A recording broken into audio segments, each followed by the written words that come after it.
It's important that you allow the oven to cool completely before any type of cleaning. Warning: do not immerse the body, power cord, or power plug in water or any other liquid, as this may cause electrocution.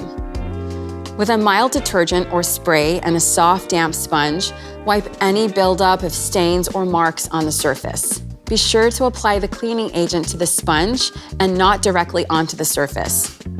Next, take a glass cleaning agent or other mild detergent, and with a soft, damp sponge or soft plastic, not metal, scouring pad to work off the residue. Be mindful that using an abrasive cleaner or metal scouring pad will scratch the oven surface. Wipe the LCD screen with a soft cloth. Again, apply the cleaning agent to the cloth and not directly on the LCD screen.